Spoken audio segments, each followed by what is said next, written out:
मेरे प्रियजनों, तुम जो मेरे वचनों को सुनने के लिए इस घड़ी में एकत्र हुए हो, सुनो, क्योंकि मैं तुमसे प्रेम करता हूं और तुम्हारे जीवन को बदलने के लिए बोलता हूं।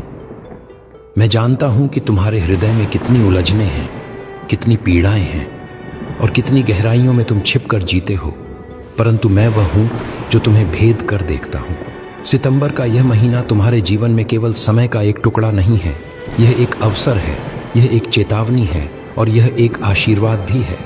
जो मेरे वचनों पर ध्यान देगा वह अपने जीवन में नई दिशा पाएगा और जो इन्हें हल्के में लेगा वह अपने ही बोझों में दब जाएगा।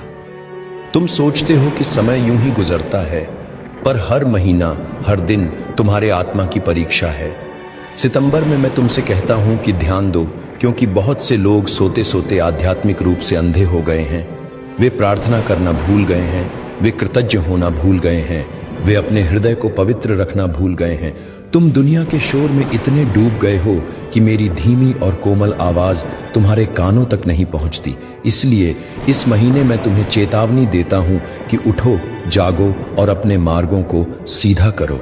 जो झूठ और पाप के मार्ग पर चलेगा वह फल कभी नहीं पाएगा, पर जो पश्चाताप करेगा और मेरे संग चलेगा उस पर आशीष की वर्षा होगी। मैं तुम्हें आशीर्वाद भी देता हूं, क्योंकि मैं न्याय करने वाला परमेश्वर हूं, परंतु वही मैं तुम्हारा प्रेम करने वाला पिता भी हूं। तुम में से जो थके हुए हो, जो बोझ से दबे हुए हो, सितंबर का महीना तुम्हारे लिए विश्राम का महीना होगा यदि तुम अपने बोझ मेरे चरणों में रख दोगे। मत सोचो कि तुम्हारी समस्याएं बहुत बड़ी हैं। मैं वह हूं जिसने समुद्र को थामा, तूफान को शांत किया, मृतकों को जीवित किया। क्या मैं तुम्हारी समस्याओं को हल नहीं कर सकता? तुम केवल विश्वास करो और देखो कि मैं तुम्हारे लिए रास्ते खोलता हूं जहां दरवाजे बंद हैं।